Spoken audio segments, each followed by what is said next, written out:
Netherlands తో వార్కు team India ready అయిపోయింది. ఓ రకంగా టీమిండియాకు ఇది నామమాత్రమైన మ్యాచే. కానీ సూపర్ 8 దశకు ముందు అన్ని విభాగాల్లోనూ తన బలమేంటో చూపించడానికి ఈ మ్యాచ్ మంచి అవకాశం. సమిష్టిగా రాణించి ప్రత్యర్థులకు వణుకు పుట్టించడానికి నెదర్లాండ్స్తో మ్యాచ్ ఉపయోగపడుతుంది. ఇప్పటికే భారత జట్టు తీన్మార్ ఆడేసినా కావలసినంత మజా అందలేదనే నిరాశ అభిమానుల్లో ఉంది. పరుగుల కిక్కుతో ఊగిపోవాలని ఫ్యాన్స్ కోరుకుంటున్నారు. అహ్మదాబాద్లో పరుగుల మోత మోగించాలని అంచనాలు పెంచుకుంటున్నారు. అహ్మదాబాద్లో టీమిండియాకు మంచి రికార్డే ఉంది.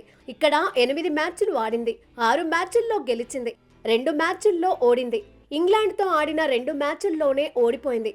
చివరగా సౌత్ ఆఫ్రికాతో గతేడాది డిసెంబర్లో ఆడింది. ఆ మ్యాచ్లో టీమిండియానే తొలుత బ్యాటింగ్ చేసింది. 5 వికెట్లకు 231 పరుగులు సాధించింది. తిలక్ వర్మ 42 బంతుల్లోనే 73 పరుగులతో మెరుపులు మెరిపించాడు. హార్దిక్ పాండ్యా 25 బంతుల్లోనే 63 పరుగులు సాధించాడు. టార్గెట్ చేజ్లో సౌత్ ఆఫ్రికా 201 పరుగుల దగ్గర ఆగిపోయింది. టీమిండియా విజయంలో వరుణ్ చక్రవర్తి 4 వికెట్లతో కీలక పాత్ర పోషించాడు. బూమ్రా 2 వికెట్లు తీశాడు. హార్దిక్ పాండ్యా, హర్షదీప్ సింగ్ ఒక్కో వికెట్ చొప్పున తీశారు. అహ్మదాబాద్లో 2023లో అత్యధిక స్కోర్ నమోదైంది. న్యూజిలాండ్తో మ్యాచ్లో భారత జట్టు 234 పరుగులు చేసింది. అహ్మదాబాద్లో విరాట్ కోహ్లీ టాప్ స్కోరర్గా కొనసాగుతున్నాడు. 258 పరుగులు సాధించాడు. 179 పరుగులతో హార్దిక్ పాండ్యా రెండో స్థానంలో ఉన్నాడు. అత్యధిక వికెట్లు తీసిన బౌలర్లుగా పాండ్యా, లుంగి ఎంగిడి, శార్దుల్ ఠాకూర్ కొనసాగుతున్నారు. ముగ్గురు 8 వికెట్ల చొప్పున దక్కించుకున్నారు.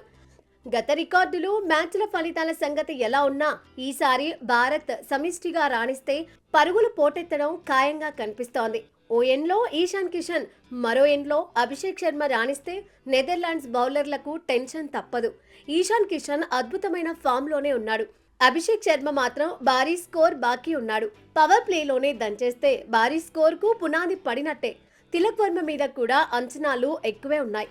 అయితే తిలక్ దూకుడు చూపించాల్సిన అవసరం ఉంది. సూర్యకుమార్ యాదవ్ కూడా ఊపు మీదే ఉన్నాడు. న్యూజిలాండ్తో సిరీస్ నుంచే రఫ్వాడిస్తున్నాడు. అహ్మదాబాద్లో చెలరేగితే అభిమానులకు కావలసినంత వినోదం దొరికినట్టే. అచ్చొచ్చిన గ్రౌండ్లో హార్దిక్ పాండ్యా కూడా మెరుపు ఇన్నింగ్స్ ఆడితే టీమిండియాకు తిరిగే ఉండదు.